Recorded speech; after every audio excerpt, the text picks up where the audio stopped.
So it gives me gargantuan pleasure today to welcome in one of the giants of our industry, Mr. Charlie McVeigh. Oh, well, thank you. Great to be here. Do you have to come up with a different adjective every time? I'm trying. I'm trying. I'm running out of them. I'm really flattered. I think one of the minnows would be closer to the truth, but let's go with giant. It's a big deal because, and I'll let you into a personal secret. So when I was at school, there's a bunch of cooler, slightly older, not much older, slightly older, cooler guys, right? And where's this going? You're in this set that I want to be your pals, right? You know, it's all these cool guys. So you and Alex at Loungers and Scott at Meat Liquor and you know. Well, they're all younger than me. I mean, I'm the old okay. man. Yeah, I'm really the old man. I'm 51. You know, it's almost all over. You know, you'll be all right. Buy it now while stocks last. Is that what's so this is retirement? Yes. Yeah. So hardly. But we should call you your Sunday name. So we are talking investor and personality. Yeah. Is it? Oh dear. So they say. Yeah. Well, I guess we're going to come on to the Draft House, my main activity. But after I sold that, back in March 2018, in case you're watching this in like 2026, which of course you will be, when we sold that, I signed a non-compete. So I'm actually resting until April 2019. But I'm also working away, preparing, you know, the next steps. Actively curious. So I'm hoping that I can. I've got a probably smaller amount of ill-gotten gains than people think from the sale of my business, but I'm happy enough, and I'm hoping to blow some of it on some new projects. Okay. So I'm both looking at new stuff for me, new ideas, because that's kind of what keeps me going. Is coming up with new concepts, but also I'm talking to a lot of smaller businesses about, you know, how I can help them raise money, strategy, exit, you know, whatever it might be. And that's also really interesting because it's, you completely forget, you know, you live in your own time zone. And you forget that when companies are small, you know, they don't really know anything. You know, they know about their own business, but they don't know about a lot of stuff outside. And so actually, it surprised me that you can add value, even if you've got, you know, the relatively limited experience that I've had. You can add value. So hopefully I'll do that. And that'll be fun. Well, I think it's a big thing, you know, where, you know, I'm in a similar boat, because I guess I'm consulting most of the time, and you do sit and think, don't they know this? Or, you know, surely I've got nothing to add here. And but it's nice, you know, that you can go in and just help someone, and, you know, even. And I think actually helping smaller companies is even more fun. You know, so I got a call the other day from my local barber, right? So, you know, keep the jokes to yourself. But it's a pretty trendy, you know, sort of barber shop. Is he responsible for your haircut? Yeah, well, not as the way it is today, but but it left. The original design. It looked okay when I left, you know. But they're amazing, right? And they've got, you know, skateboards on the wall, and it's all really funky, and it's tattoos everywhere, and Guns N' Roses' Appetite for Destruction on loop, and, you know, it's all happening. Craft beer, everyone's sitting drinking at 11 a.m. on a Saturday. So it's fabulous, but I think that's the exciting stuff. And although they don't have lots of money to give you and your normal rates and this and that, you're like, do you know what? I think this mental chewing gum for you too, you know, to put yourself in a different situation. Totally. Yeah. 100%. Really exciting. Yeah. And a lot of them don't have anyone to report to. No. They're just kind of making it up as they go along. I mean, a business essentially is a fiction, you know. If you've read *Sapiens* by Mr. Harari. I've heard it through the ears. His description of Peugeot, the car manufacturer, as a giant fiction, which actually doesn't exist. It's just a collective series of beliefs among employees, investors, banks, etc. And, you know, that's true of any business. And so actually for people to have someone above them telling them that, you know, not only telling them it's okay, but saying, you know, I believe in you and you're reporting to me and I'm going to tick you off if you do wrong, but I'm also going to pat you on the back when you do well. I might put some money in, you know, I might help you to sell, I might help you to do stuff. That's actually very reassuring that someone else believes the fiction who's above you. Because you kind of, as an entrepreneur, you can feel like a fraud, you know, because you're just kind of making it up, you know. What if that phone stops ringing? What if customers stop coming in? What if, you know, you'll get found out. And sometimes they do. And then it's just a massive panic. You know, what the fuck? That's a fascinating aspect of hopefully what I'm going to be doing is being that kind of person who sits above. Wouldn't that be nice? Maybe no one will want me to, though. In which case, I'll be back to the grindstone. You know? Getting a job behind the bar. Exactly. That'll make a change. So in terms of, where you're at now, there's some exciting projects, TV things. Can you? Yeah. reveal? So actually, Daryl Connell from Imbiber. I never know how to say I it. think I usually say Bieber, but Yeah, I but don't I'm know. imagining it's a sort of imbiber, like you're imbibing. But Oh yeah, anyway, yeah. That'll be my Scottish education. There's a talking point. Who knows? Anyway, he was on the first series of something called £1 Million Menu, which is, for those that haven't seen it, is kind of like Dragon's Den, but set in the restaurant industry. And there are, for each episode, there are 4 investors who review a number of concepts in London and decide which of the 3 concepts per episode will get sent to Manchester, where they create a pop-up restaurant for that operator to perform in, and then the investors go in and eat there and watch customers eating there and decide whether or not they want to invest. And Daryl was in the first series, looking very smart in a suit. And with Fraser as well. With his 2 wingmen. Yeah, I was going to Yeah. say with his 2 wingmen, and which was really they looked like something out of the out of the mafia. And in fact, I saw Daryl this morning. So I'm trying not to be too rude about him. Love you, Daryl. But anyway, he particularly because he was kind enough to recommend me as a potential investor, and so I got the call, and I've just done 3 of the 6 episodes as an investor judge, and I don't think I'm allowed to say whether or not I actually jumped on any of the concepts, but certainly there was 1 or 2 that were actually genuinely exciting. I mean, I think series 2. There's been a lot more confidence among potential operators that because series 1 wasn't a total car crash, that actually, in fact, it was really well watched. It was in a much tougher slot. So that was up against, I think, Coronation Street, and the new series, £1 Million Menu, once again, is launching mid-Jan in a Thursday 8 p.m. slot on BBC Two, which is a fucking terrific slot. Yeah, terrific slot, particularly in January when everyone's staying in counting their pennies. So thanks to Daryl, I got on there, and as I was saying to you earlier on, I learned about the sort of media fluffing industry. So everyone coming up to you the whole time and going, "You're special, you're doing great," and then you realise I'm saying that to everyone. But it was nice, I enjoyed being a sort of needy. Type of person. It was nice being a center of attention and having everyone focusing on me, cameras, lights, people bringing me coffees, taking me back to the hotel, even though it was only 500 yards in a Mercedes. Oh, really? That kind of thing. Although I didn't get paid, which was disappointing for doing it. Because apparently the BBC says on these shows, you're an investor. So you're being presented with opportunities to invest. So why do you need to be paid? And of course, there's enough suckers like me who want to be on TV that they'll do it for free. So the dragons don't get paid? Is that the... I don't know. I don't know about the dragons, actually. No, I don't know. Yeah. But maybe other people are being paid. It was just me that wasn't being paid. In You're which the case, special one, let me know. Write in, viewers, listeners. and what about other people then? Can you name any of the other judges? Yeah. So it was a really interesting group. There was Maurice Aboudi from K10, Scott Collins from Meat Liquor, Jane O'Riordan from Nando's, Atul Kolchar from Benares, Chris Miller from the White Rabbit Fund, Exo House, Back Cricket, and Lena Stores. Yep. A bunch of people. Great people. Yeah. That's really exciting. And I think it is good that it's in Manchester. I think it's because everything is so London-centric all the time. And I think Manchester, I got excited about it with a couple of Manchester people lately on the podcast, and they're really excited about it. Well, I mean, I went up there and I was hanging out with Tom Hetherington and various other people, when we were sort of having downtime, which you have quite a lot of downtime when you're filming. And he took me around a few places, and I was genuinely blown away by what's going on up there. Yeah. I mean, I'm not just saying that to be nice. The 2 things that I think are world class, not just UK class. One is obviously the Schloss, Albert Schloss. It's brilliant. Apparently doing 300k a week, just absolutely mind-blowing venue. And the other one is the market, the food market, Mackie Mayer. Yes, I haven't been to that, but I saw your Instagram post or Scott's maybe about it. It's so good. Yeah, it's so good.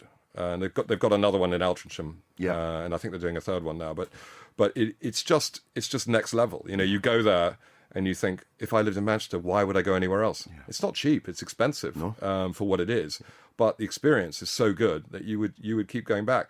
And I think one of the reasons why you're starting to see a little bit of fragility in the Manchester restaurant economy is because those two places are probably taking 500, 600K a week just out of the economy. Yeah. And that's a lot of money. Yeah. I mean, that's like 20 restaurants.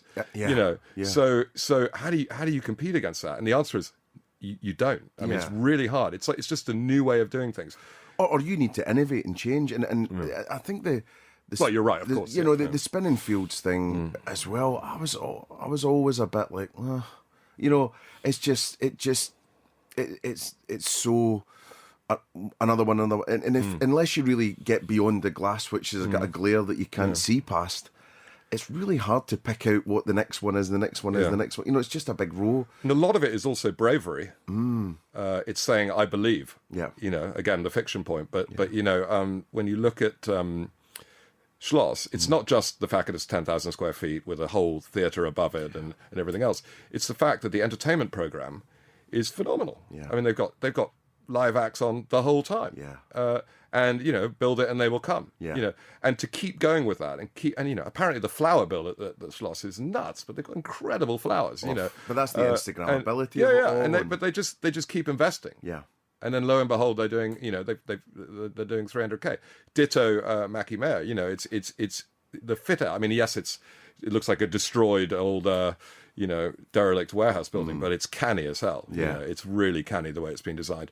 And interestingly, to your point about spinning fields, is that both of them are in old buildings, old retro, semi sort of wrecked, buildings, and that have got character. They have character. Yeah. And so this whole, we're still in this. I think we're still in this world where we want that feeling of solidity that comes from some heritage and history and in a building, and that other things have happened here, and maybe there's been a bit of a down period when it's been empty, and then it's been revived, and it all just lends kind of depth and texture to the experience. Yeah.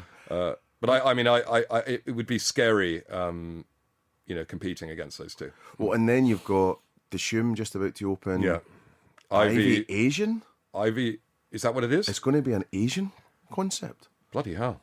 I can't remember the exact wording. I didn't hear of it. about the Asian bit, but I know it's like 12,000 feet or something. I think I'm right in saying that. Yeah. Yeah. I mean, I think it's all change in Manchester. Yeah. And it's going to be fascinating to see how it all plays out. Yeah. No, I think, and also there's been a few notable closures as well with Manchester House and stuff, which is really tough. But I think as soon as Aidan left, it was going to be hard shoes to fill. I think to get someone back in there to really pump it. So it's a bit of a shame, and it's still needing its Michelin star, right? Well, indeed, and I think that it's. Yeah, Manchester doesn't have a Michelin star, right? I don't think it does. No. I think isn't that the point? Yeah. There was a big programme where they were pitting a couple of guys. It was Simon, I can never remember saying it, and Aidan Byrne. One was at Midland and one was at Manchester House, and then it was this kind of fight to get it, and it was then opening the book and the disappointment, and so it was heartbreaking. It was just really horrendous. But so fingers crossed that'll sort itself. But out. there's always, I mean, it's a big city, but it's not an unlimited market, and when you've got huge new entrants coming in, and as you say, people massively innovating and doing completely new things, and we don't. I guess my point about both Schloss and Albert Schloss and Mackie Mayer, the food market, is we just don't have anything like that in London. In either case, we don't have that bravery, and I think it's partly to do with the price of property in London. It sort of precludes you really from doing anything on that scale with the constant investment when you'd be spending millions in rent. I mean, literally millions for either site. It would be so far out you wouldn't believe. It'd be right out in the sticks somewhere. Yeah, and I mean, there are the market hall people are doing I mean, I haven't been yet, but the site in Fulham Broadway ticket office, and which I'm interested to see. Yeah. And I follow them, a lot of the operators there on Instagram, and they look like they're doing some great stuff. So hopefully that's working, and it would be great if we can get more of that kind of energy into London, because I think it's very much where the consumer is at the moment. You can see that with the sort of street food craze, and what Jonathan Downey's doing, and that's kind of you know, I mean, if Jonathan Downey opens up near your restaurant, you know, I think you're going to struggle. You'd be worried. I was with him the other week, and I was sort of presenting to all of his traders and sort of saying, you know, here's some good marketing, this and that. So one of the things was I showed a picture of Darryl actually walking down the street in £1 Million Menu, and I was saying, you know, have any of you looked at this? Are you going to apply? And some people who'd been on Series 1 were in the crowd watching. Yeah. So it was Black Bear Burger, I think it's called. Right, okay. So I think Scott went to see them, and then they said to Scott, our burgers are better than yours, which was like, yeah. You're not going to get investment. And he said, I can get, the other one, he said, I can get your residency in the pub. And they said, we don't want to go into a pub. Maybe. And I think that was the end of the conversation. But yeah, so it was so cool, because then I could turn the whole presentation on them and go, tell us about it, you know? So that was really exciting, you know, and I think it's going to do great things. And also, I think Series 2 is going to be better because the production team will have found their feet. They'll know what's worked, what didn't, what the gaps were. So I think it will, and then you'll have spin-off shows, maybe Series 3, Series. You almost have the Apprentice, You're Fired type shows. I think it's going to be exciting. I hope Jonathan's forgiven me, because I went to Dinerama and had something called a chili back. Do you know about a chili back? Oh, I do. Yeah. It's a sort of tequila chili sauce, and and pickle juice or something. I can't actually remember what it is. It's basically a I'm having a mental blank. What's the bourbon one called? Well, it's almost like a pickleback. Yeah, it's a pickleback, but with instead of it's tequila and chili sauce rather than vinegar and rather than vinegar and bourbon. And I thought this was like, I thought, wow, I'd never heard of a chili back. Must be an old, Mexican kind of thing. So I put it on the menu at Draft House. And Did you get I got a call actually from Henry Dimbleby saying you got to take it off. Jonathan's not happy. So I don't know. Anyway, I've sold the business now, so I don't know whether it's still on the menu. But apologies, Jonathan. No, I've only got to know him lately, and I mean, both big Man U fans. So no, he's been a real joy to get to know. He's a genius. And humble with it, I think, for sure. Total genius. It's all good. And actually introduced me to Tom Kerridge the other day, so I was quite glad I was standing next to him. I was like, I was like, how are you doing? Yeah. So that's cool. So great. Anything else going on in the world right now? Yeah, so I'm did the TV show. I mean, I'm assuming that's going to be a one-off, unless maybe there's another series and maybe they want me back. But who knows? But I'm available for media bookings. People, I enjoy it. As I said, I enjoy being a centre of attention. But my main occupation is I'm as I said, helping smaller businesses to get to that point where they might be either able to exit or be investable by private equity. That would, I've got talking to 3 or 4 at the moment. It's really that balancing out between, if they need you, it normally means there's a problem. Is that problem fixable? You've got to make a decision about whether it is. You've got to make a decision about how much time is that going to take up, because we all know running businesses can be a full-time job, just running one. So if you get sucked in and end up trying to run the damn thing, then obviously that kind of defeats the object of trying to have a number of them to balance the risk. As I said to you, I've got a couple of concepts I've been working on myself. One in the sort of sports bar arena, and another one in the wine bar arena in general. I don't want to say too much more than that at this stage, but interested in the whether there's a consolidation play in the craft off license market. Not just craft beer, but the sort of crafty, experiential off license. Dreadful margins, very cheap fit out, low staff cost, hard to work out if you can actually make any money, but it might be if you can get to scale that you can. So I'm just kind of looking at that as well at the minute. And there's a lot of sort of mom and pop type operations out there with sort of 2 or 3 units in local areas who I think are probably struggling at that scale to make money. So whether there's a consolidation play, I don't know. But that sounds very grand. But I think probably not, but there might be. So I'm interested in looking at that.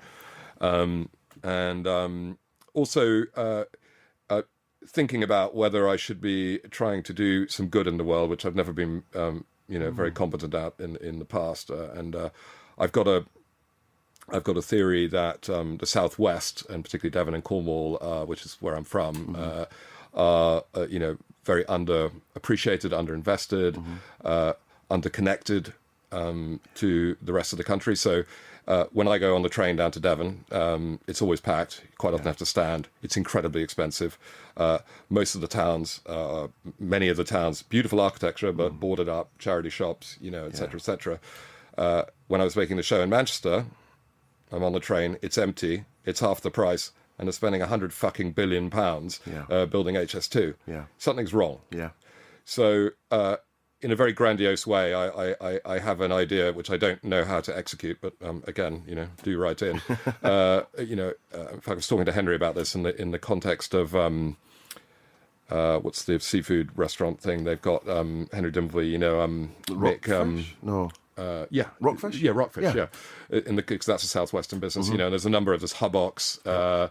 There's obviously Loungers, which has got its roots in the southwest. But as to whether there's actually something that can be done to sort of raise the profile, whether it's political, whether it's I don't know. Yeah. But I think that it's an amazing place. It's a place lots of people retire to and want to live in. But for young people, for people who want to set up businesses, it's tough. Yeah. So I'd like to see if I can help out down there in some way. As I say, ideas on a postcard.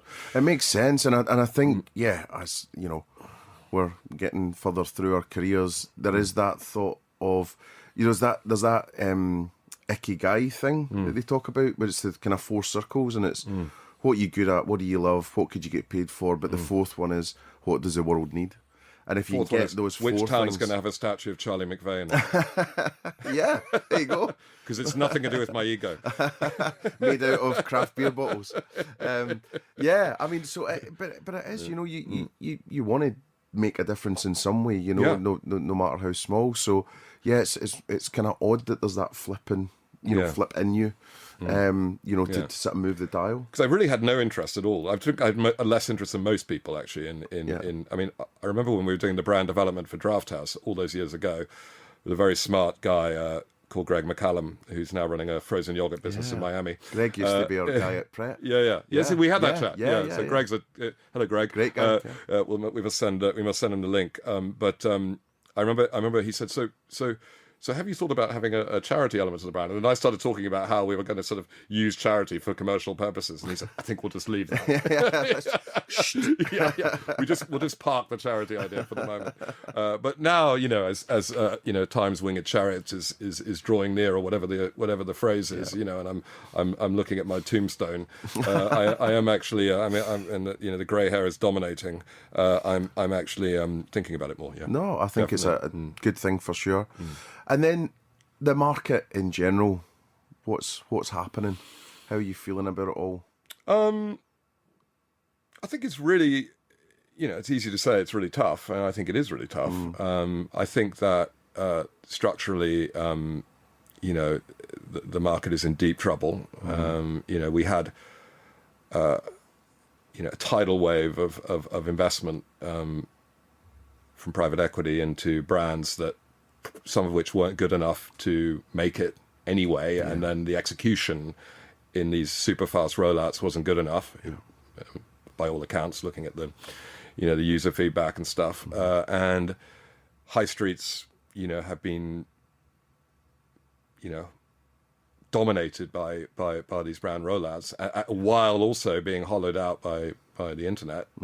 And so they're less desirable places to go anyway. And shopping centres have also, ditto, have suffered hugely. So a lot of the places where these brands have gone and where the money has been invested are places that people don't necessarily want to be anymore, and the brands themselves are weak. Yeah. So I think on the sort of, those kind of super quick rollouts that we saw, I'm not going to name any names, but we all know who they are. Most of them have CVA'd now. There's a question mark about whether any of those brands can be revived, and there's some great people who've signed up to try and revive them, and I wish them huge luck and with their talent and with the remaining brand equity, I hope they can survive.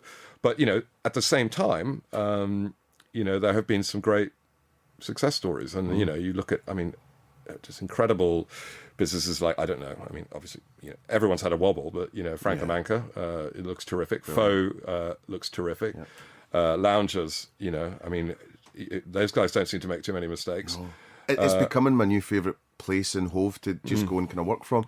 So there's one called Modelo Lounge, and we'd had a bad experience actually. There's one in Brighton near a picture house, and I don't know, the service was off that night, the food was not great, so we just never went back, and that was a good year or so ago, a couple of years maybe, and then all of a sudden we just found ourselves at Modelo Lounge.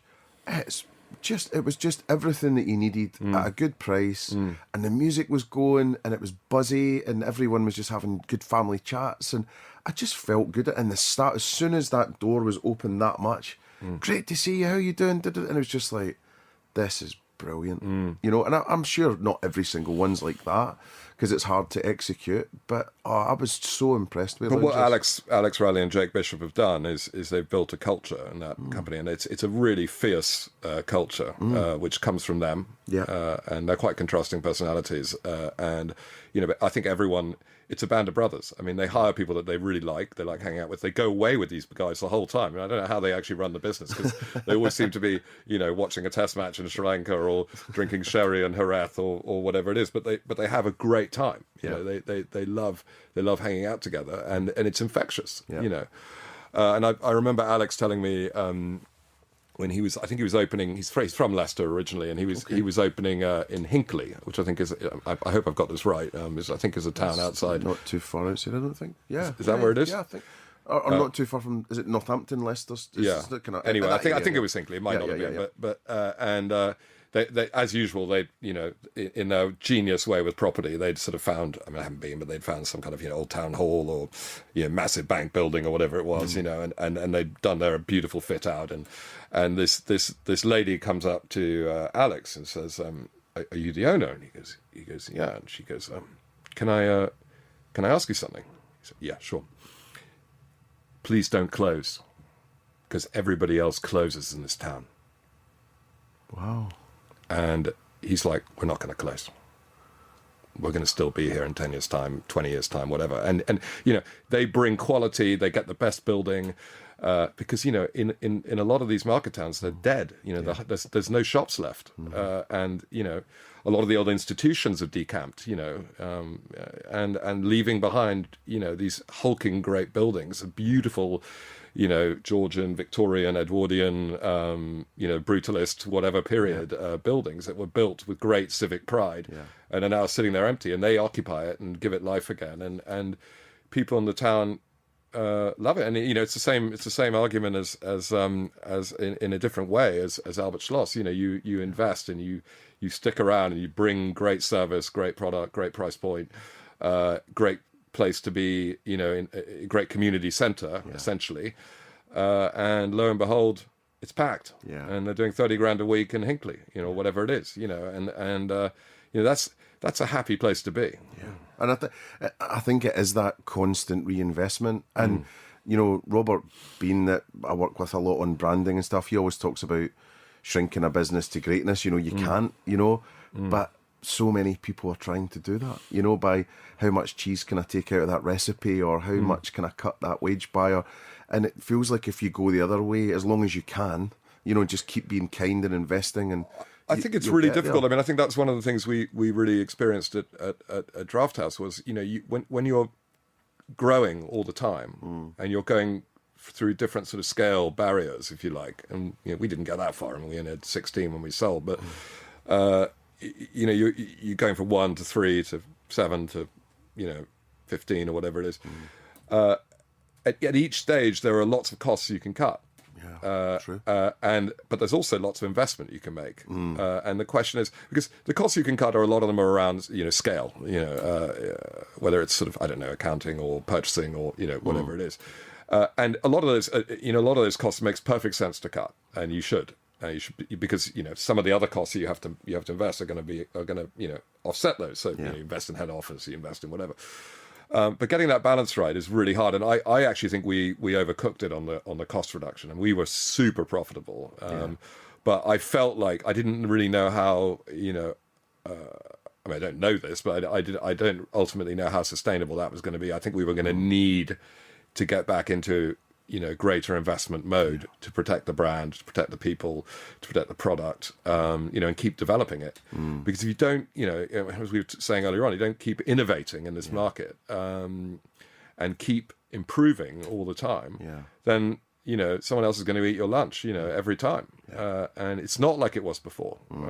I do genuinely think that, 10 years ago, it was a lot less competitive. I think it's become really competitive out there, both on price, on quality, on service, super competitive.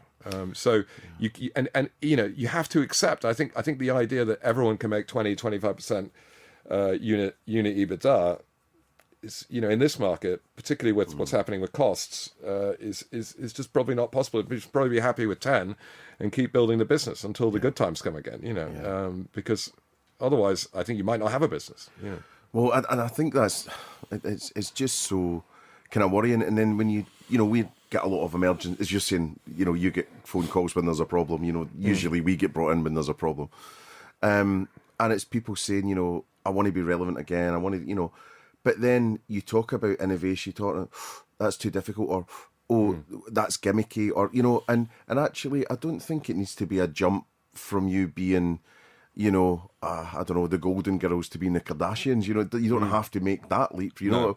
But it's small and little things. And I think looking at Wagamama, for example, it wasn't seismic shifts that they had. It was just all like, we're going to get a fresh message out there by putting all the chefs in the window, prepping all the vegetables. We're going to have a test bit in the menu. We're going to focus on vegans. We're going, and it was even small things like, making a lot of their listings on Deliveroo, their menu, going vegan first, and it sends a message that something's changing there. I think it's quite a surgical move though to get innovation right without thinking that you're trying to be something else. You need to innovate when you've got good like-for-likes.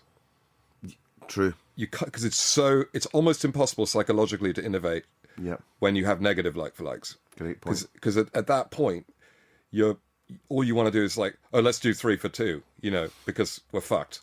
We just need to get some customers in. And customers can smell that. But it's hard to be creative. You need a really, really tough founder or tough CEO who can keep innovating and because innovation ultimately costs. It doesn't come for free. None of this stuff does. No. Getting something to trend on the internet doesn't come for free. Nothing comes for free. So while you've got the money, spend it and spend it wisely. And keep innovating and put in a long-term plan and keep delivering that plan. And everyone's going to get negative like-for-likes from time to time, but keep believing that you're doing it. And if it's not you, if the innovation plan's wrong, you're going to get sacked anyway. So so you may as well just keep going and believing in it, and obviously keep reacting to customer feedback and everything else. But otherwise, if you don't have a really solid brand plan and you don't have a plan to keep improving product, service, etc. I mean, in the end, yes, brand name, brand identity, brand design is great fun and is kind of what initially might get the customer's attention. But if there's no trouser, behind it, and the offer doesn't at least match, if not exceed, the brand promise, then forget it. And I think that's where, a lot of the cost cutting, to try and reduce costs and increase margin, particularly when you're trying to grab the falling knife, it's a death spiral.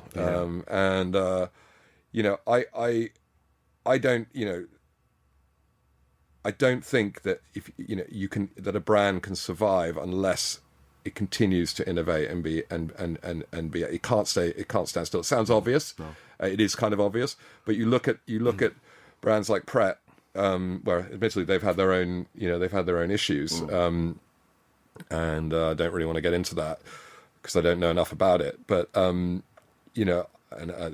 what anything I might say would probably be too controversial. But you look at how they've consistently provided just an incredible customer experience when you go in there. It doesn't matter which Pret. I mean, the amazing thing about Pret, you might have been to 50 or 100 Prets in your life.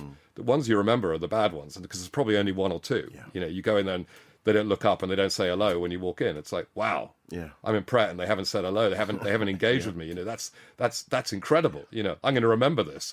And that, you know, for a brand to have that reputation and that visceral, you know, feeling of connection is incredibly powerful. I'm absolutely convinced that one of the main issues that there's been in this market has been people trying to make too much money when it isn't there to be made. You're absolutely right, and I think to your point, you know, when the sun's shining, that's when you prosper as well, and you push forward. It's kind of like hiring talent, so don't wait till someone's leaving. You know, constantly. And I think Nando's years ago, I went for a job interview and I didn't get the job for marketing director. I did the last two, I think. But anyway, damn it. But basically, that's what Julia spoke about there, who's maybe now at Wagamama's now. But she said, you know, we're constantly just hiring people before we need to, you know, look for them, kind of thing. And it's just we'll find something for, you know, we'll just keep good people, just keep. So I think that's a really good point. I think in retail and probably in any business, you know, that's where private ownership. With a long-term vision is massively beneficial. Private ownership with a short-term vision of a flip is bad. But what's worse when things go wrong is the stock market, you know, and because every single number becomes public, you know, your laundry's all hung out, and you know, you can go from hero to zero overnight, and you know, if there's a problem, and you know, I think that. Long-term investment through private ownership is probably the best place to nurture, you know, anything other than a very large food retailer, food or beverage retailer, you know, because it's just too tough. There's too many things can go wrong, you know, and you know, imagine what the Pret share price would be, you know, after that poor girl died on the plane. You know, what would their share price have been? You know. And what would the pressure have been on Clive Schley? You know, it would be immense. And you know, I don't want to get into the other story, which is the elephant in the room. But and hopefully, when you're watching in 2026, you know, it will all have been forgotten. But you know, I think it's. I think the ownership structure is also really key in the brand building. I think also. You know, just in terms of, you know, going back to the Pret stuff, it's just, I think it's so visible because they've got such a strong brand and brand promise, as you were talking about brand promise earlier on.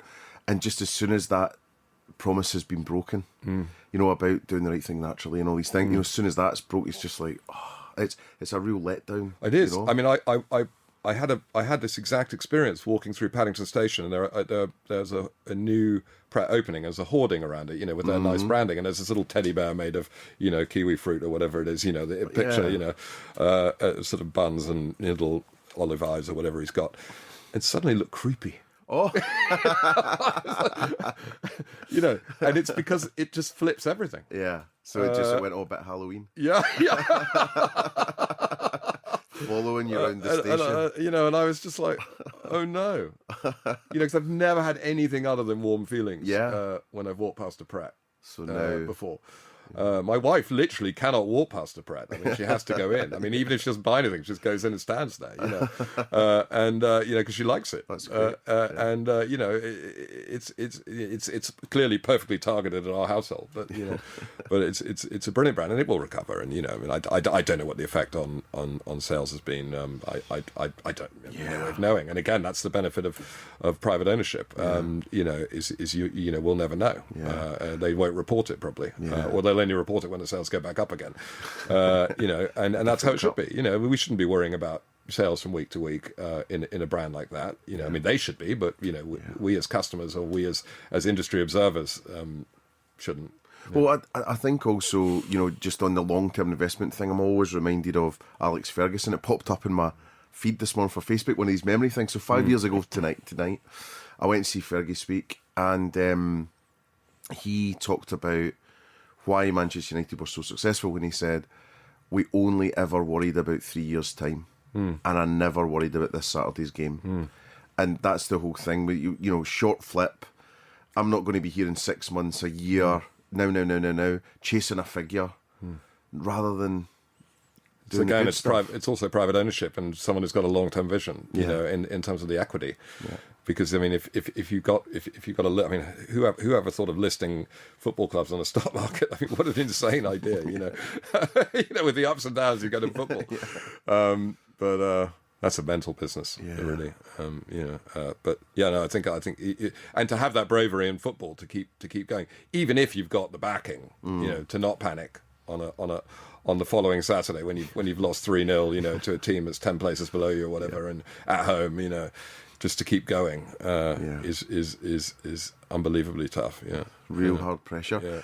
And so, what about you know, in terms of you touched on customer feedback there. You've mentioned it a couple of times, and I'm just interested because there was a little Twitter spat went on the other night about it. So Tom Kerridge was on the stage for the caterer. Oh yeah, for I think I saw this. He And says he he's- doesn't look at TripAdvisor. Yeah. So then a few people piled in and said, "Yeah, don't look at that." And you know, I thought personally, why would you not want to know what people are saying about you, even if you feel that 90% of it's fake?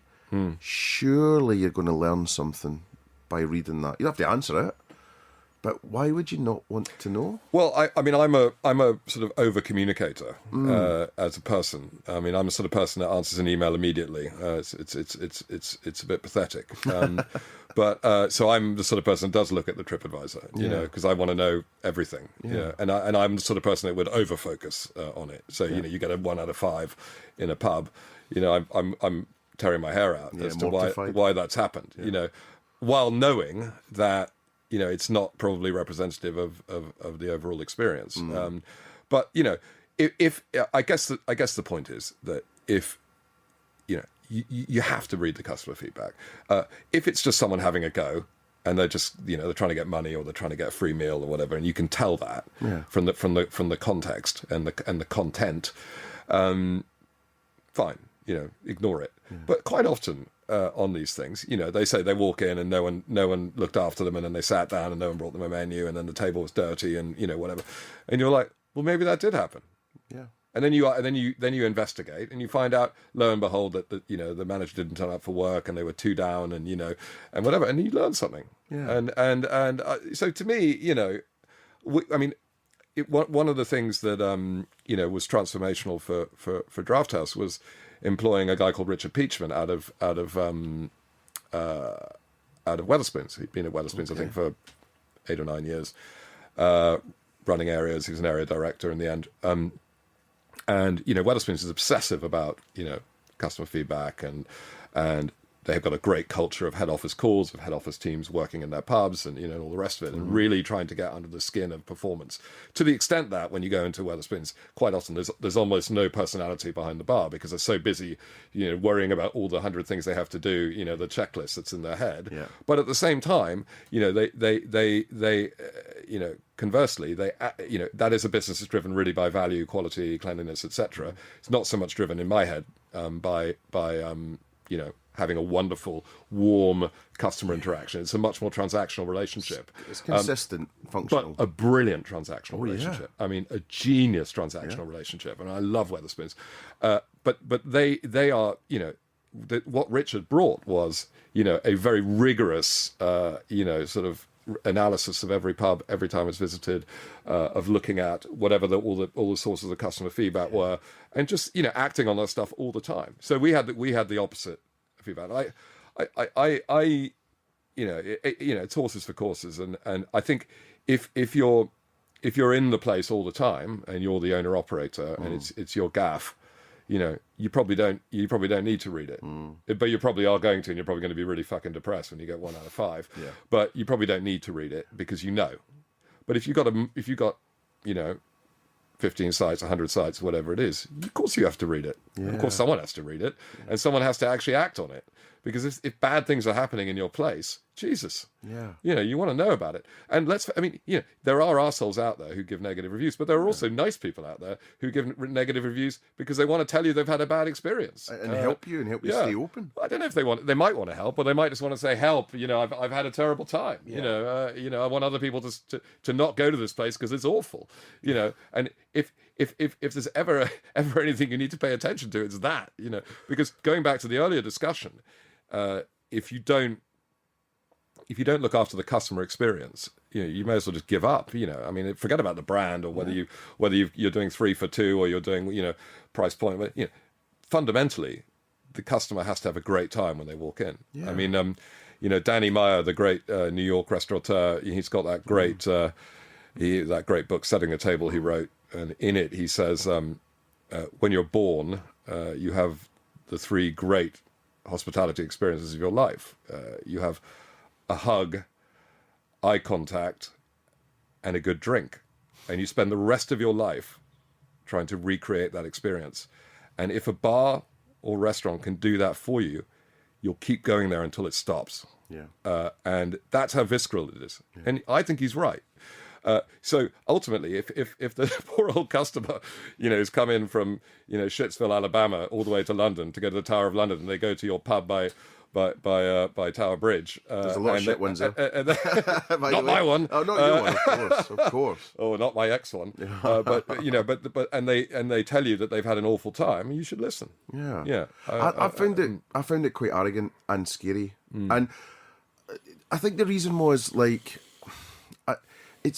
there was a couple of sort of maybe older operators as well that commented on it, and I was like, sure, you've got successful businesses, but I would never be arrogant about it or complacent. And also, it's not just TripAdvisor. There's 400,000 different places people are speaking about you. The one thing I would say, and I don't know if it excuses it, but is that if you're someone like Mr. Kerridge and you're very high profile, and he's now on the telly, and I mean he seems to be the man of the moment. Oh, yeah, for sure. And fantastic, well done him, and I love the guy. You set yourself up for people to have a pop at you. Yeah. And then you get that group of people who go to wrestling, who go there to sort of in a way knock you down because you're a celeb. So I guess that's probably extremely cross-making. Extremely annoying. When you get people just kind of having a pop because you've been on TV and they want to bring you down. But someone on the team should be having a look, shouldn't they? Should they? Oh, totally.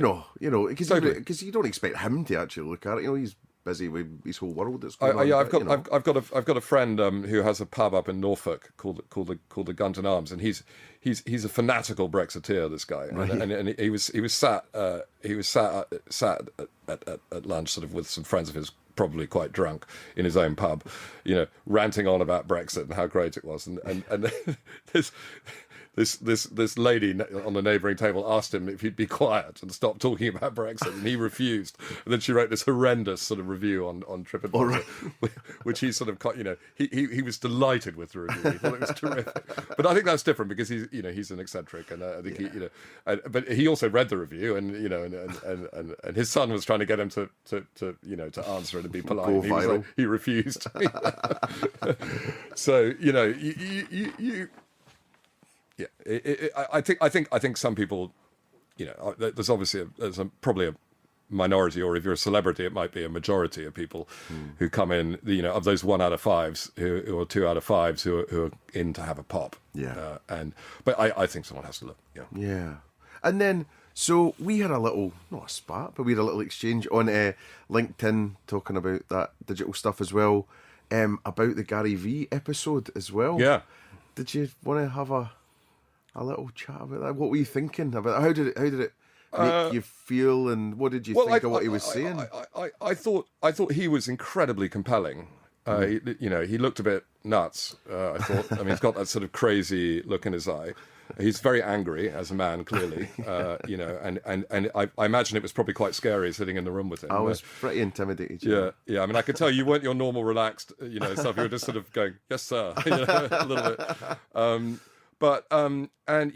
I think there's, and with the story, I mean, it's the backstory, which I actually looked into. It's a phenomenal backstory. Oh, yeah. I mean, the guy, family arrives from Ukraine, and dad sets up a liquor store. He creates a sort of digital platform around the liquor store, and lo and behold, sells it for whatever he sold it for, and is now, Oh, it's still going. So, they've kept it. So yeah, sorry, he's kept it, and he's sort of 3 to 60 Silicon Valley royalty, and all the rest of it, and anything I say, I preface by saying hats off, awesome, and I also think he made some great points.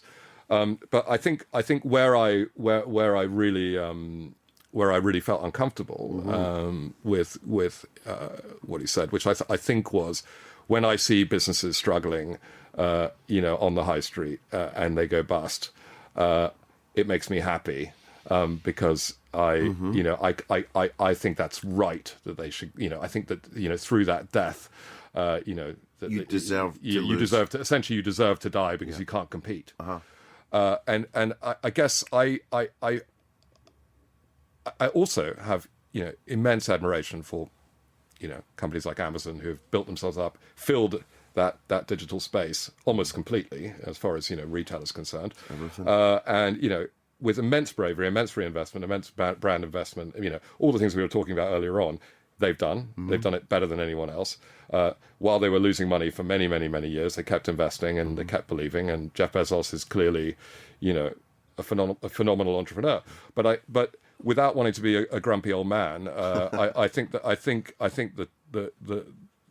the time is long past when that kind of red and tooth and claw competition argument, where they're just better, so they win. And us old bricks and mortar dinosaurs are not good enough, so we deserve to die. And let's move fast and break things. I think that's bullshit. Because I think it's if you're a bricks and mortar retailer, it's like turning up to the gunfight at the OK Corral without a gun. I mean, you can't compete, and there are so many reasons for that, and. That's only one element of it. But the fact is that the cost base, that differential between running a bricks and mortar retailer and running a running a digital retailer when you get to scale, cannot be compared. And that might be fine if we didn't have to live on the high street, if we didn't have to go to the high street, if the high street was not an important place, or the shopping mall was not an important place for our society, but it is. There's no avoiding that. Do we want our kids just to be down in the basement on their computer all night and sleeping all day? No. We want them to be out on the high street. We've got significant issues with mental health. We've got significant issues with obesity. We're losing tax revenue at a terrifying rate. Our democracy is under threat via fake news. And these companies that have facilitated that, I mean, they may not have actively sponsored it, but they've allowed it to happen, are able to dodge any kind of legal or national sort of responsibility, because they're global cloud, they're up there in the cloud somewhere, and they are just the conduit. We're not actually driving that. I think all of those things are related. And so it is not enough to expect, and I don't think it's possible to expect business to regulate itself in that regard, because I don't think business, ultimately the main stakeholder is the investor, and the investor will expect, particularly when you've got $1 trillion valuation, the investor will expect you to continue to rape and pillage, because that's how you grow in that world. And but so when he's talking about if you can't compete, you deserve to die. I think there's a bigger agenda there, which is a social agenda, and it's kind of a new feeling for me, because I've always been a bit of a red and tooth and claw competition kind of guy. But I can see. I mean, we were talking earlier about the Southwest, but it's true across the country. You see these hollowed out high streets. It's really bloody depressing, and I don't have the answers. I think there are a number of things that can be done, and I'm absolutely delighted that the government has started with the recent budget and trying to create some sort of digital tax. I've been very vague about what that actually means, But I think they're right to take the first step, because I think getting global agreement on how to tackle these guys is part of the problem. You know, getting a whole bunch of disparate countries to agree how you're going to tax, you know, Facebook or Amazon. I mean, how's that going to happen? It could happen, but, you know, we all know how long, you know, trade agreements take to negotiate, you know, and we're seeing this with Brexit, you know, and there's not any, and also the customer doesn't even really know that they want it, you know. So customers still quite happy. I'm quite happy to order from Amazon, you know. I mean, I'm not taking a stand here. Every day. I mean, quite. So it actually, this is why it's, you know, for all of our, I think, for all of our good, our collective good, the government needs to take a view on what kind of society we want to have. You know, when you, you know, you look at the sorts of things they could be investing in to beat this thing, and don't forget we've also got AI coming down the track, robots and God knows what. You know, the so-called sort of, you know, sort of leisure economy that we're going to be, this sort of leisured economy that we're going to be going into. But you know, they need to be, you know, I think, taxing these guys and spending more money than that on you know, investing in the high streets, you know, having a national debate and working out what needs to happen on the bloody high street, what needs to happen in these moribund shopping malls to bring them back to life, and with all, you know, dealing with mental health, dealing with obesity, dealing with, you know, all these things, and they need to be investing in. I mean, I cannot understand. I mean, I'm actually an admirer in general of Michael Gove, but as in terms of his education policies, you know, to be cutting creative education, you know, when it seems to me to be the precise thing that we need to beat AI, and it's all linked to me to what's going on in the high street, what's going, you know, all these things are linked. It's like, what kind of society do we want to have? You know, investing in mental and physical health, investing in creative industries, all these things, you know, need to be done, as well as taxing and balancing. Because I don't think the high street will ever go back to how it was. I mean, it was already dying. You know, Walmart had already killed small town America long ago. And, you know, I remember it wasn't so long ago, we were all ranting about the latest Tesco superstore, you know, hollowing out the high street in wherever it was, you know. So this is not necessarily a new thing, but I think that this latest one does feel fairly existential, the Amazon threat in particular, and obviously on the mental health side, the you know, Facebook and Instagram and so on. So I think that the general point is, I don't believe that, you know, we just let these guys run you know, unrestricted through our societies, setting their own agenda and changing everything and breaking things. I think we absolutely need to form an opinion about what kind of country we actually want to live in and regulate accordingly. And that's one of the sad things about the government, you know, that we have at the moment is, you know, because I actually don't think this is a left v right thing. I don't think it's a Labour. I mean, you know, whatever you think about Jeremy Corbyn, whatever you think about Theresa May, whatever you think about Boris Johnson, etc., you know, this is not to do with that. This is because these are not left v right issues, and we're very distracted by Brexit and left versus right and everything else. But actually, some of the fundamental things that are changing in Britain, I think, are due to.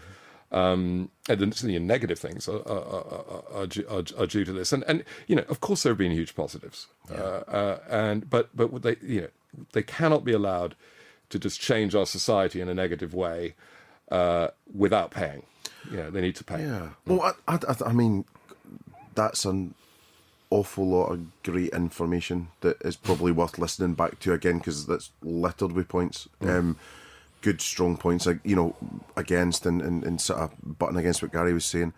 I think so. There's a couple of things. I'm sort of in the middle, and what I mean by that is, I think we've got bricks and mortar that could enhance their business by embracing digital. So I think, of course, you know, it would be nice if everyone was paying the same and all that. But I'm a great one for, I'll control what I can control, and what I can't control. Because people can lobby like mad, and it might not change. And Robin Rowland said something good the other day at the caterer thing, where he said it's consumer confidence that will get us out of this. So what my thought was, and I didn't attack Gary when he was saying it because it was quite entertaining and good. It's brilliant. My producer head was going, "This is great." It's really good to see, and that arrogance. It's also really helpful to see, because he's not trying to hide behind some kind of cute, branded exterior. Because I think one of the reasons why you're a big corporate, and you want someone to tell you that the end is nigh. Yeah. And if you don't do something now, to fix it, you're going to go to hell in a handcart. You're going to be on the scrap heap with everyone else. And with that sort of digital Rasputin kind of look, you someone staring at boring holes into the back of your brain, and you're going to be like, yes, Gary. Yeah. We need to do this. Yeah. I'll get this signed off. And I get that. Bring me the GIMP outfit. Yeah.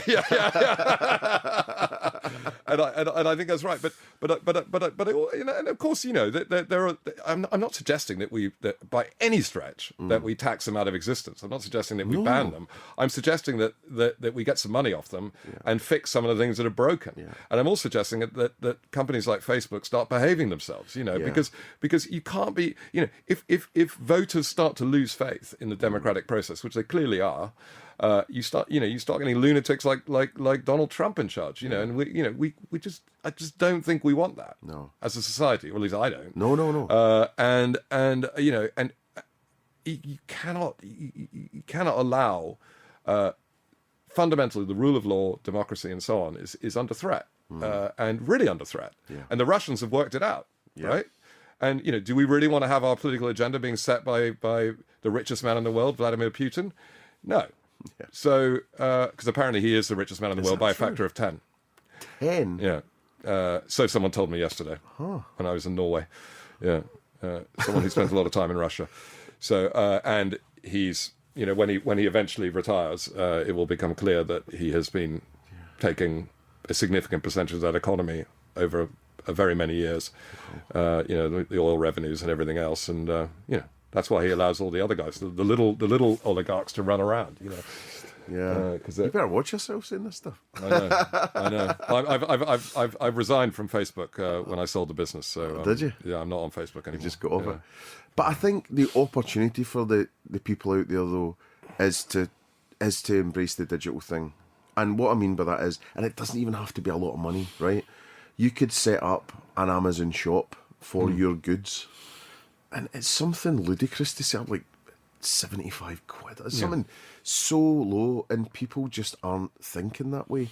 So, and the aggregators, the deliveries and all that, and and you just, as part of the business, you can't open the bricks and mortar now and do nothing else. No. It's kind of like if you're in a band now, you need to have a marketing degree, or, you have to be able to play that media game as well. That's really not what I'm saying. I completely agree with you.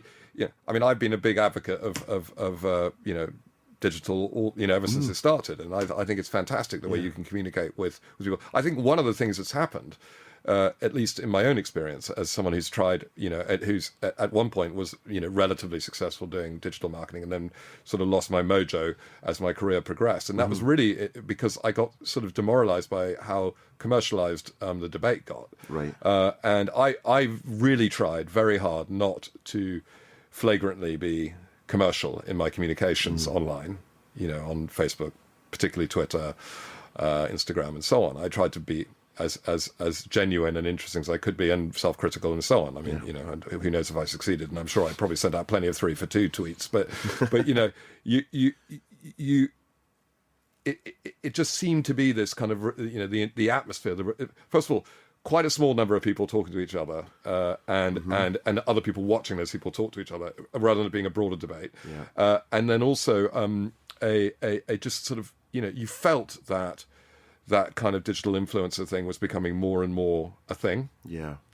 And I found that a bit just like, disingenuous really? Sort of thing. Yeah. I mean, and particularly my daughter's generation, 17, you know, and all those kids on YouTube and Depop and, you know, whatever it is, Snapchat, you know, I just really, I just kind of felt like it was very very sort of commercially manipulative, and it started off with quite an innocent feel, Twitter, and the wonderful thing about and I guess, you know, it was wonderful for me because as an early adopter of Twitter, I was able to talk to people who are way above my pay grade, you know, and kind of have a great conversation with people I'd always idolized or whatever, either as journalists or writers or you know, filmmakers or whoever it might be, and then the kind of barriers went up partly because of digital influencing and the money, and partly just because it probably got too big and you know, too many people, and then it just became kind of celebs talking to celebs, and I'm actually, although I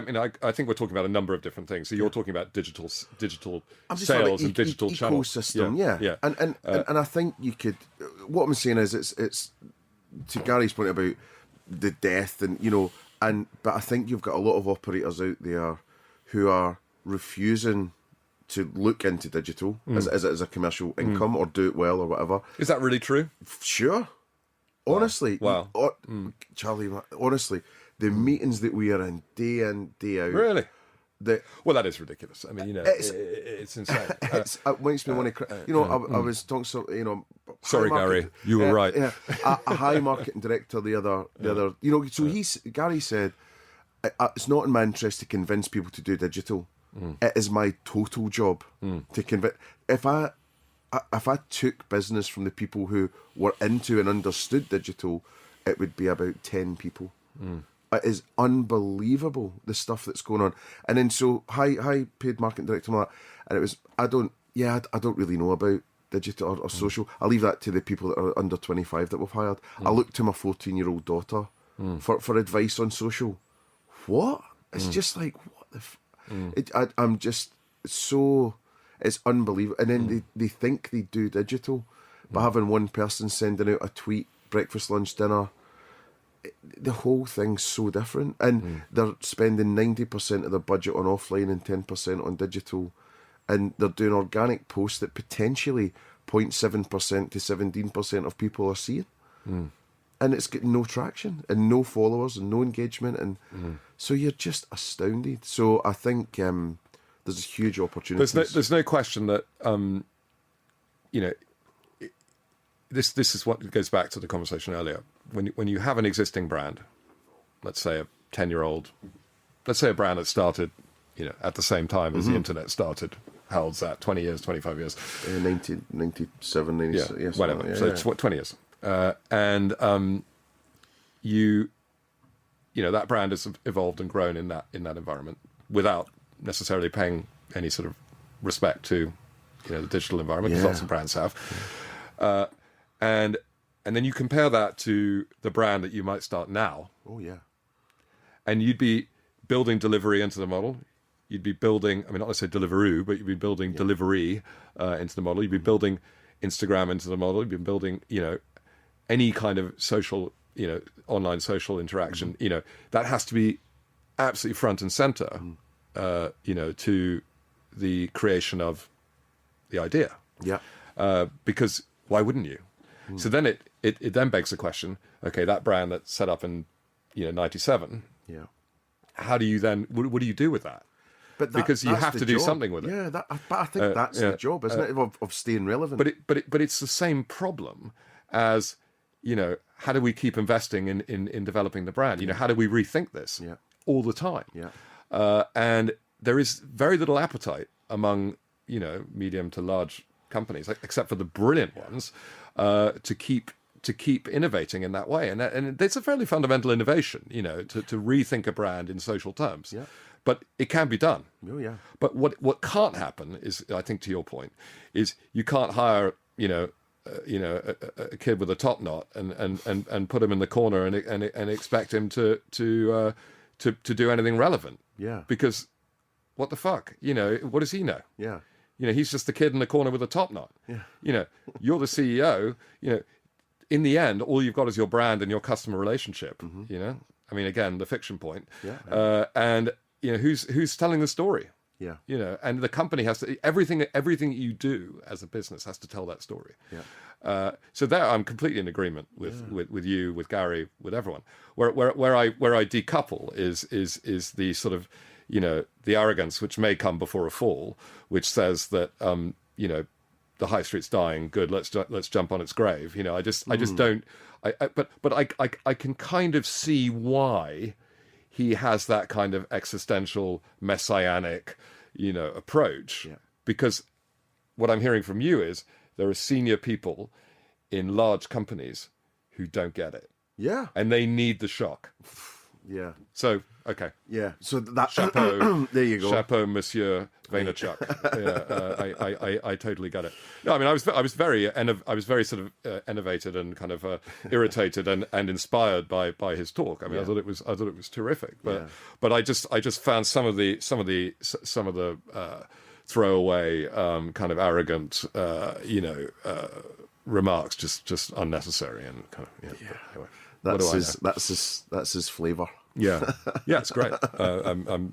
Yeah, we need people like that in the world. I think it makes you think, at least, you know. Yeah, and I mean, as you say, I mean, if we all know, you know, the great agency people that we've met, and of course, one being present in the room at the moment, but you know, the great agency people in the room, you know, like our old brand person, Frith Kerr from Studio Frith, you know, if I said something wrong about the brand at a meeting, the temperature in the room would drop by 10 degrees. Oh, really? You know, and I'd be afraid, and it's because it's not a joking matter. You know, the brand is the brand. You know, and it's as serious as life. You know, to get, you know, we're all sitting around this table. This is what we do. You know, and making jokes. You know, I'm not saying you can't have a light-hearted conversation and be creative, but you know, if you start, you know, if I said to her, I think, you know, what I need you to do this quarter is we need to have a massive price promotion because,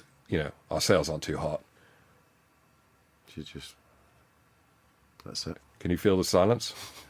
You know, it's like you just wouldn't want to go there, and you need those kind of people on your team. You know, the fighters, the people who will die in the ditch rather than, you know. And that's when you hear the stories about what happened at Byron. You know, after the you know, towards the end, when every single sort of brand value and principle and everything else was sort of being thrown away in you know. Yeah, because it was a crisis, but you know, there was some just absolutely brilliant brand people in that business. I mean, some of the best brand people in the restaurant business, and one of the best operators in Tom Bing. But you know, the situation they found themselves in, the pressure was so immense that you know, they couldn't function. And you know, it is. I'm probably going to get in trouble, but you know, it's tough when you. If you're actually forced the other way, you're forced to actually give up all your principles, you know, which is happening to probably quite a few businesses at the moment. It's terrifying, you know, and but I wouldn't want to be there. But the percentage of people that you're talking about that were like you in that meeting, who took it so seriously that they would die in a ditch, it's hen's teeth in this market. Honestly, but you wanted to work at Nando's. I mean, Nando's is like that. You know, you worked at Pret's like that. Yeah. You know, I mean, you know, I mean, I'm not saying that we were in any sense on that level. I mean, we weren't, but you know, and we made lots of sacrifices and little concessions that over time, you know, become destructive.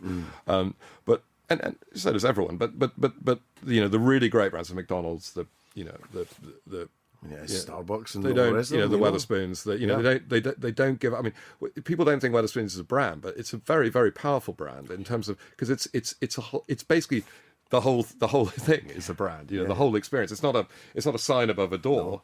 It's just every single aspect of that business has been thought through and is all working towards one common end. And there's some quite eccentric stuff in there going on as well, which is all part of it. You know, whether it's the political communications or the craft beer that no one wants to drink, or you know, whatever it is. You know, what one was that? No, I mean in general, I think for a very, very long time, they as far as I understand it, talking to my friends in Spoons, they fought the craft beer battle, and the customers just didn't want to buy it. You know, but maybe that's not true anymore. I don't know. But that was certainly the impression I had from talking to people in the business. The bravery they have. But that's great. I think it was so brave. And there was one of the what happened? Oh yeah. So I was we were doing breakfast muffins for Pret. So I was working on a project for that, and we were getting onto the naming, so we were discussing it with the senior team. And love naming. Right, I was, Naming's the best. Of any brand, Pret should have been an Eggs Benedict. Yeah. Because that's what it was, right?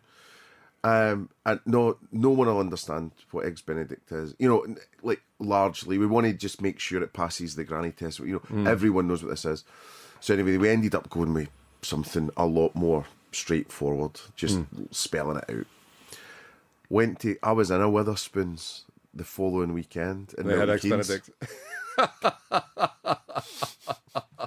On one of these picture frames, you know, these digital picture frames you used to get, and it, you know, it pixelates the picture, you know, as the menu came up, and it was something you could have got for Argos or Super Snaps or whatever. But yeah, I was like, and I just thought, Witherspoons are no fools, you know, they really know what's going on. So I thought that was brilliant.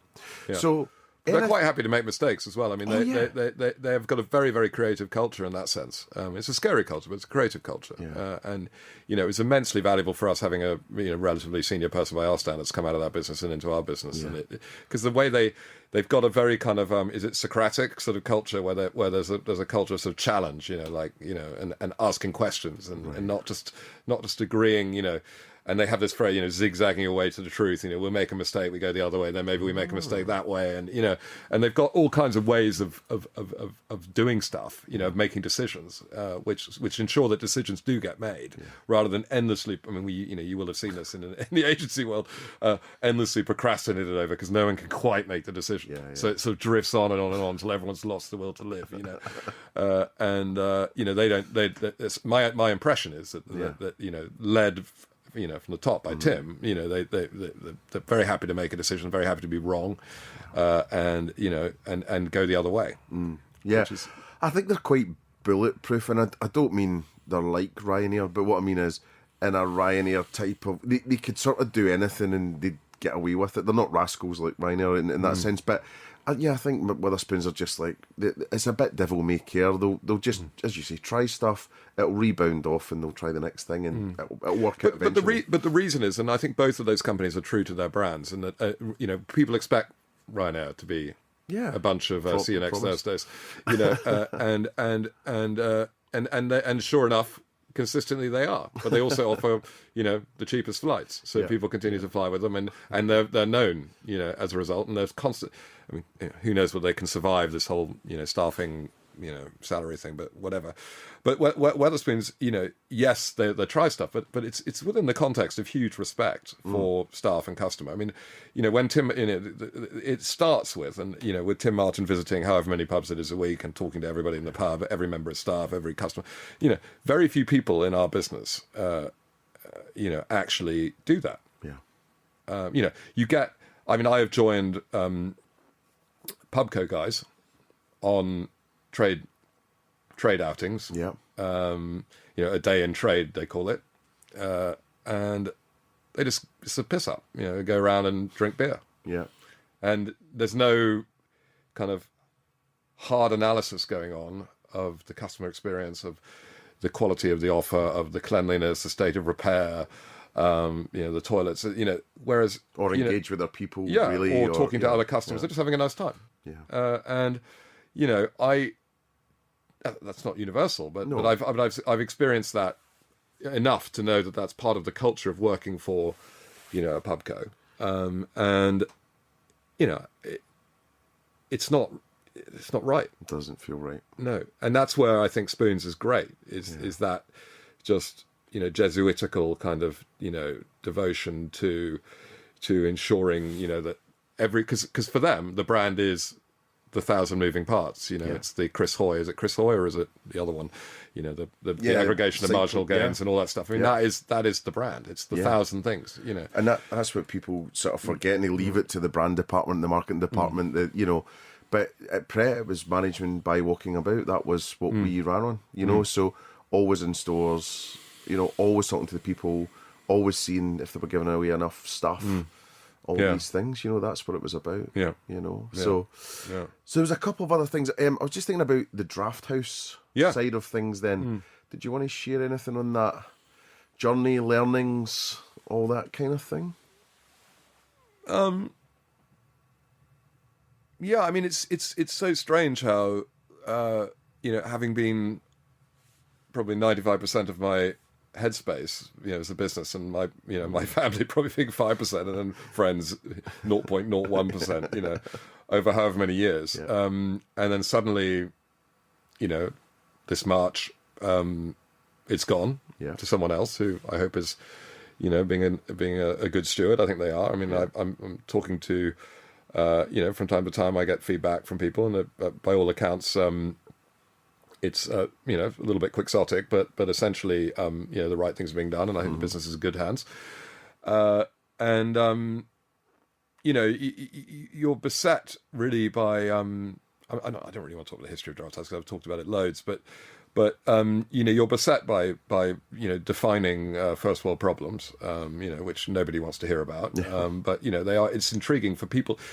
I think what's interesting for people potentially listening to this is probably most, at least founders and entrepreneurs, have got half an eye on exit. That kind of the promised land. Somewhere in the distance there's a ray of sunshine on a meadow. And that's where I'm going to be with my squillions of pounds, surrounded by dancing girls and and champagne or whatever it is, it isn't like that. Yeah, it's got nothing to do with that. Yeah, it's all a process, and when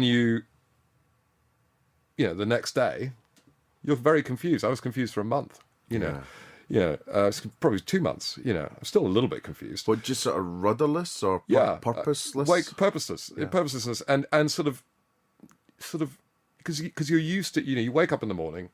I mean, you have your phone by your bed. I know because you told me. I actually didn't have my phone by my bed, but as a result, I used to wake up and get up at like 5, and go downstairs and check the numbers. Yeah. Right, that's the start of the day, and then there's a bunch of emails that are piled up, so you answer those. And basically from that moment on, then you're in meetings all day, and then you pick up the emails in the evening, and then you go out to dinner, and then you pick up the emails after dinner, and and you in the pub or you do whatever you do, and then at 1 or 2 in the morning, you go to bed, and then at 5 you're up again. And I mean that's just me. I mean, it's you're running a bit of a nutcase. Well, I used to sleep. I used to sleep on the weekend, which was really popular. Yes. At home, so I would. Same. I'd sort of, after lunch, I'd keep for a couple of hours, because otherwise it just couldn't go on. Because I do need some sleep. But you go from that to nothing really, and particularly with the non-compete, I lost my email address, phone, blah blah blah. So you're. And Luke Johnson talks very, quite movingly about this in a number of his books, and about founders, particularly founders, who then find themselves in that situation, and it's just it's almost like it's a colossal amount of white noise, and none of it makes any sense, because there's no structure to your life anymore. But then that starts to go away, and then I think the great founder mistake that Luke also talks about is the last time we did it on a shoestring, this time we're going to do it properly. We're not fucking around anymore. We're going to spend money on this, we're going to spend money on that. We're going to build the Rolls Royce, the perfect business, and of course. That's not how great businesses are built, just by spending money. Yeah. But inevitably, the temptation is to think, I was never allowed to do that before because I couldn't allow myself to. Spend 20 grand now on a I can, website. now I can potentially afford to, to hire Mark McCulloch to do my branding. This is going to be great. No pressure. On the next project, so I mean, there's lots of pitfalls, and there's lots of, and in the end, it's the oldest cliche in the book, and it's also probably one of the most irritating things you can say, but it's not about the money, and not that I've got that much, but you don't, the money doesn't make you happy. What makes you happy is the stuff you do, and the people you meet, and the getting things done, and moving on, and and progress, and and learning something, and that's having a drink. These are the things that make you happy, and there's nothing to do with money. Yeah. You know, anyone can afford to buy a pint, you know. Well, I think it's quite interesting. You know, I've been having a few chats with people because I think I've had a wee life event this year where I've kind of rethought things and you know, work-life balance and stuff because I was just working. I remember you nuts saying and all that. Yeah. And it was quite interesting because I've been talking to a few friends, and a couple of those were saying, "What was your health to wealth ratio?" But they were in the camp of wealth, like 90-10, 80-20. You're just like, wow. I mean, it's right for them, but I was just really like, geez, like they sat and thought it through, and they said, "I'm going to sacrifice all that for the money," you know, whether it's for the next generation to take that money or for them. But I was thinking, God, you might not be able to enjoy it as much as you think. No, it's not. It's an illusion. Yeah. It's a fiction again. I mean, I think that the one thing that has been, as a self-obsessed, you know, needy person, one of the things that's been fantastic has been to embark on the most colossal navel-gazing exercise, wherein, you know, I've been you know, seeing a CBT, a cognitive behavioural therapist. Have you? I've carried on seeing my business coach, even though I don't have a business. What else have I done? You know, all kinds of stuff. You know, and I've been sort of exploring my mind. I've been trying to get fit. Yeah. You know, and because you know I haven't got that much else to do. So you know, waiting for this thing to end in April, although getting busier now. So, but that's actually been huge. As a self-obsessed person, it's been hugely enjoyable to actually have the time to Go a bit deeper. to focus on myself. Being more selfie. Yeah. It's been fun. Any highlights you want to share? Well, I mean, you know, I had to think because you know, I've always been a sort of compulsive person. So the reason I went to see the CBT, the cognitive behavioural therapist, is because, you know, I'm one of those people. If somebody puts, you know, 50 ribs in front of me, I eat the 50 ribs. If somebody puts, you know, 3 bottles of good Burgundy in front of me, I'll drink all 3 of them, you know, quite happily. And I said to the guy, look, your task is to say, you know, I don't actually enjoy the second and third bottle of Burgundy. I enjoyed the first bottle of Burgundy. Right? Yeah. The second and third just make you feel shit, both that night and even worse the next day, right? So what the fuck am I doing drinking it? Right? Yeah. So not that I'm an alcoholic, of course. So I said to him, your job is to fix that, right? And then he said, well, ideally, you know, we'll just do 1 or 2 sessions and we'll have it licked, you know. We'll be and anyway, we got to the end of the first session, and he said, I said, so how do I pay you? He said, don't worry, I'll bill you at the end of the month. So clearly, it's going to be quite a long project.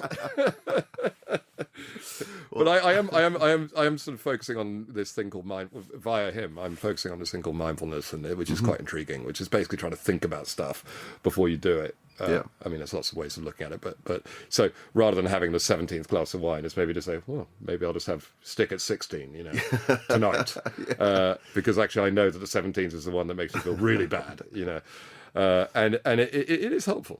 So it's like connecting in the moment to see how do I really feel. It's living in the moment. Yeah. It's living in the moment. So it's actually thinking about, you know, rather than just allowing the flow to take over and sort of, because instinct not always right, you know, is actually to think about, you know, I'm happy. I don't need to be any happier than I am now, and having, you know, that extra glass of wine not going to make me any happier. Yeah. The other part of the task was I don't want to stop drinking. No, for sure. So I said, the sweet spot is like 3 or 4 drinks. Yes. You know? And that just merry. When I was in Norway, I failed on that, though, where I just got back from. But generally, I'm doing better on that. But it's all that kind of thing, you know. Is self-obsession. It's fun, you know, and because, you know, spent 30 years getting hammered, so, you know, it's time maybe to do something different. Well, I think that was the Mick Jagger phrase, wasn't it? Yeah. I spent the first 50 years of my life trying to kill myself, and I've spent the last 20 trying to save myself. Yeah. Exactly. So it's quite a good one. Yeah. So I was just thinking about time, actually, because you might need to be heading off soon. Yep. And me too. So just think some sort of final thoughts. We've not delved into your X Factor journey as much and your life story of getting here, which, you know, might be maybe do another session at some point on that. Well, I mean, I mean, I'm now looking at it really in the context of all these other smaller businesses that I'm meeting, and looking at where these guys are at in their journey. Yeah. And thinking about where I was at and wondering, I mean, when the first business I had was I'd been working as a management consultant. I'd been living out of hotel rooms essentially in Asia and Eastern Europe, working for Procter and Gamble via a management consulting company, and I was, because I wasn't living in the UK, I was being paid gross, and all my expenses were covered, so I'd actually accumulated some cash, and then I got back to the UK in '98, having quit my job because I had nothing to do, but I just was sort of fed up with living in hotel rooms and business parks. So I came back and don't worry, I'm not going to tell the whole story, but and I was out in Notting Hill with a couple of friends, and the pub closed, and it was like there was nowhere to go. There was no nightclub in Notting Hill at that time. And so we ended up in this place, which actually Jonathan Downey ended up owning later on. Called Tiny Robot, but then it was called Angelo's, and it was a Greek restaurant, and they had a illegal, after hours place downstairs. So we ended up in there until about 5 or 6 in the morning. And during the course of sort of the period between midnight and 5 in the morning, we decided that we were somehow or other, we didn't know how, we were going to set up a nightclub in Notting Hill, because it was quite clear that if on a Tuesday night we wanted to go to a nightclub, that other people would want to go to a nightclub. And that was the market research. So the next day I rang this guy called Richard Collins, who's someone I knew who's in property, and said, Richard, I want to buy a nightclub. And he said, that's funny, because I'm selling a nightclub. Because if he hadn't said that, the idea probably would have gone away, because I was quite hungover and I wasn't really in the mood. And he said, I've got one. And it was a freehold. It was an old conservative working man's club, 4-story Victorian building, very near to Westbourne Park Tube on the Hammersmith City line. And I think we ended up paying 600k for it, which I borrowed from the bank. We did it up for a couple of $100,000, and opened it up, and it did 40k a week, and it just seemed easy. Yeah. Admittedly, we didn't make any money for the first year because we were having way too much fun. But after that, we started making a lot of money, and it was actually more money than just with that one business than I've ever taken out of any other business until we actually sold Draft House, because it was just a fantastic cash business. Yeah. What was it called? Woodies. Oh, okay. Yeah, Woodies. It was quite for a certain type of person from West London. It was quite an important place. And I quite often meet people now, and they go, you used to own Woodies, didn't you? And I said, yeah. And I go, yeah. And they go, I met my wife there. And I'm like, great. Oh no, we're divorced, because it was that kind of place. The woman you met in Woodies, you weren't going to stay married to for very long. But it was a lot of fun.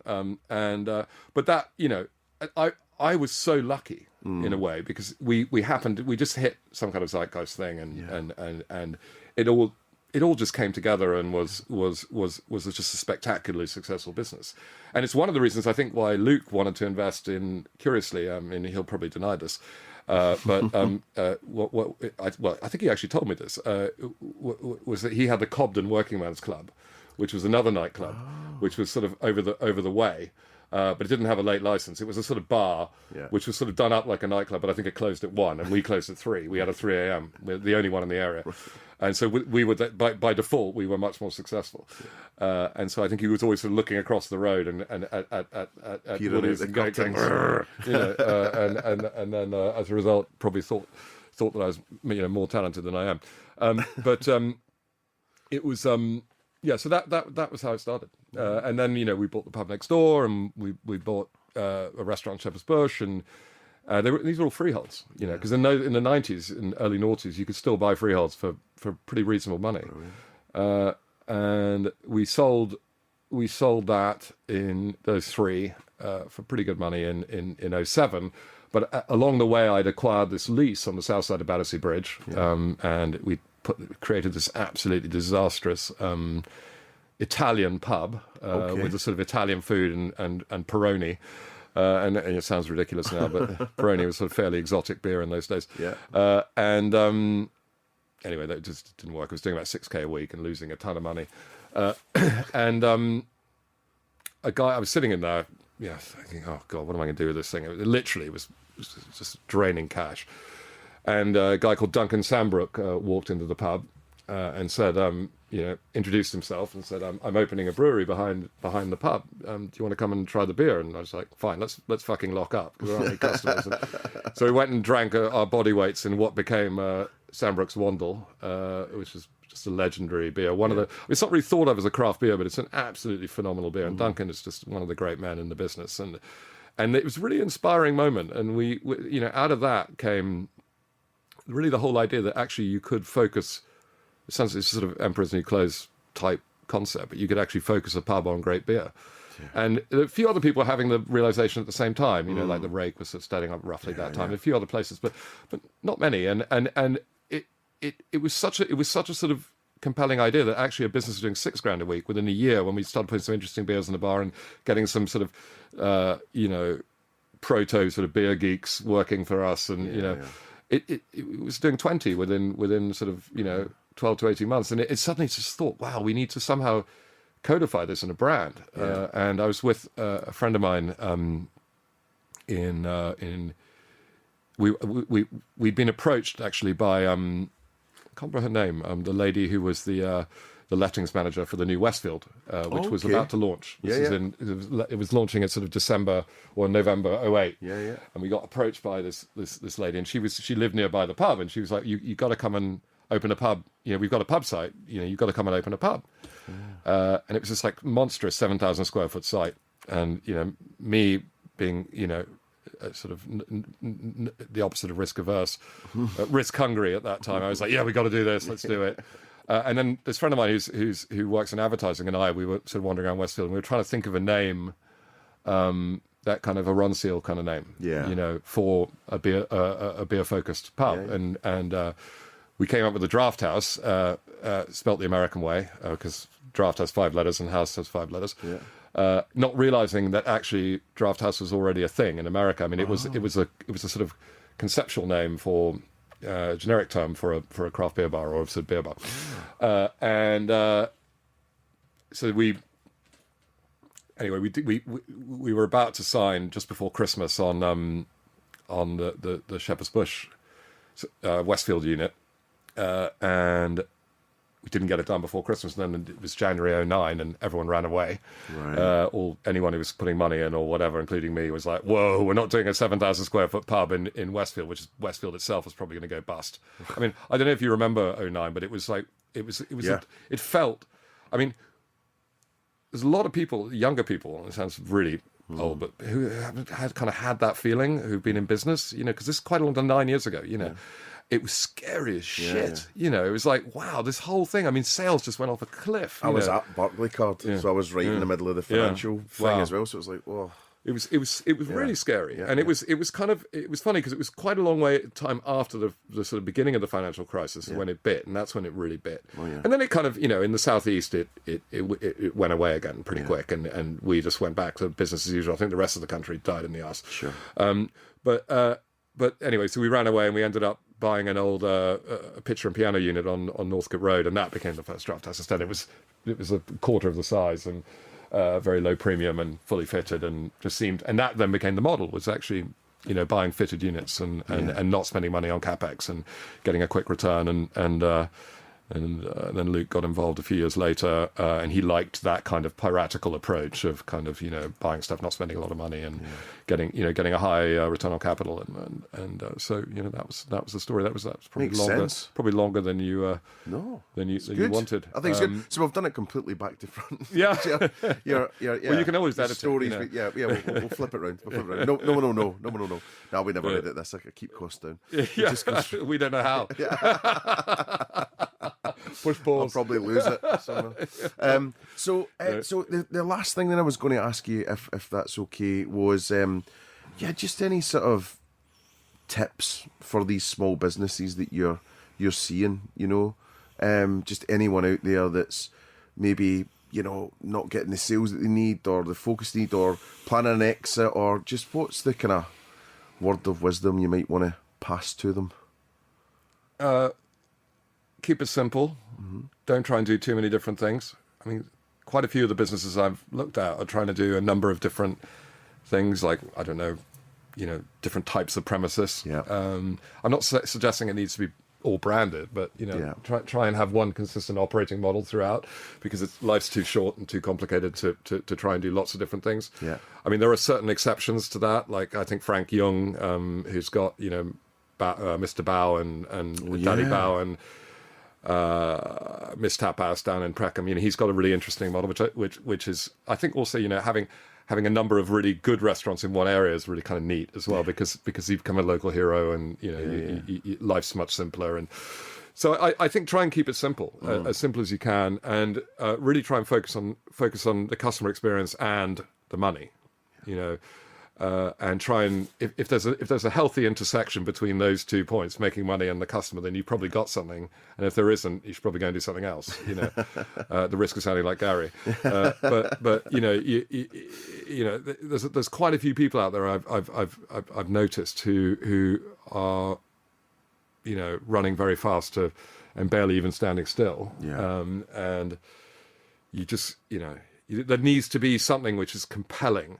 And also, I think it's really important, with all that in mind, it's really important to have someone. I'm not selling myself here, but to have someone who's done it, or to kind of at least bounce things off. Because I notice a lot of these guys don't ask enough questions, and they sort of think. It's not that they think they know it all. It's just somehow or other they're not putting themselves into context, if you like, and sort of trying to understand what other people have done. And to me, that was the one thing I think that I always really liked doing. I still like doing. Was just, obviously I like talking more than I like asking questions, but was trying to understand what other people were doing. I remember going on a legendary R200, R100 trip. Oh, I know. To Berlin, and it was quite a kind of seminal moment for me, because it's Tom Bing was there and Alex Riley was there, and I think Scott Collins was there, but number of great people were there who it was right at the beginning for all of us, sort of before everyone really got going. And we all just kind of talked, and we've all stayed in touch. We now have this ridiculous dining club, which we go to about once or twice a year now, where we just talk about business, and I think understanding what other people are doing, understanding how they've dealt with stuff. And I'm always surprised by people who don't, because the industry is very good at sharing. They are.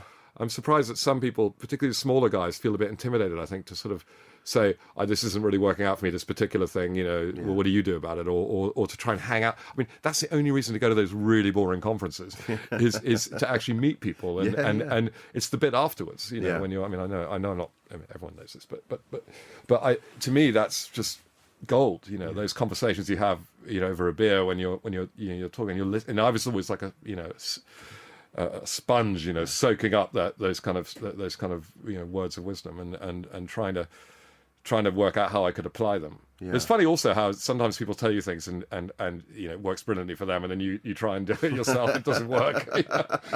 And the great example of that is loungers, trying to emulate loungers, I mean, I don't know what they do. They've got some special sauce, those guys, but I don't know. I think I can understand why people are intimidated to ask questions, and also before I had joined this industry, I didn't realise how friendly it was and how giving and sharing and collegiate it was. I did, until I was in work one of the days at Yo. One of my first days, Robin says, "Right, come into my office. I need you to meet someone." And it was the CEO of Ping Pong was in his office, and they're sharing trade secrets, figures, Brilliant. whatever. And I'm just like, what? Because no way you'd be doing that at Barclaycard or lastminute.com or anywhere else. So I think everyone could. Is it not something like adults ask about 4 questions a day and children ask, name your number that's higher, So, I think it is. It's a good thing to. But I think sometimes, and it's the same with me, if we get a brief through, I sometimes feel like I shouldn't ask too many questions, because the client will be saying, "Are you thick, or are you stupid, or what's going on with you?" So I'm definitely guilty of not asking enough questions. But but I think in your situation, the way you can express power is by asking lots of questions and not being too respectful. Yeah. So I don't actually understand this. You know, what are you trying to do here? Yeah. I don't get it. You know, Yeah. I mean, not maybe leave a little bit of the Gary at the door, but because I mean, actually, because clients, you know, if the agency is really pushing back with questions and saying, I don't actually understand what you're doing, or I don't get this bit. What's this bit about? Maybe not in that tone, but you know, it's amazing how the client's like, ooh, because the client's been sitting at a meeting and all his juniors have been around going, yeah, brilliant idea, so, you know, well done, you know, we'll type that up for you, you know, send it off to the agency, and the agency gets it. The agency says, I don't understand, and then maybe it's understandable, but also maybe it isn't, and you know, they'll thank you for that one way or the other, rather than just sort of going, of course we'll do this job for you, which is totally stupid, you know. I'm guilty of being the bouncer at the door, though, that's for sure. And I've definitely got one project in mind where, I overstepped the mark on how bad an idea it was, and therefore it didn't happen. So that's long remembered. Okay, cool. Yeah. Well, Charlie, listen, thank you so much for coming in. It was brilliant to see you. Thank you for having me. And I mean, just hugely enjoyable. Oh, it's been, you know, as you said, a chin wag. Yes. And nothing I enjoy more. Thank you. All we were missing was a beer. Well, next time. Wish you well, Thank and you. we'll catch up soon.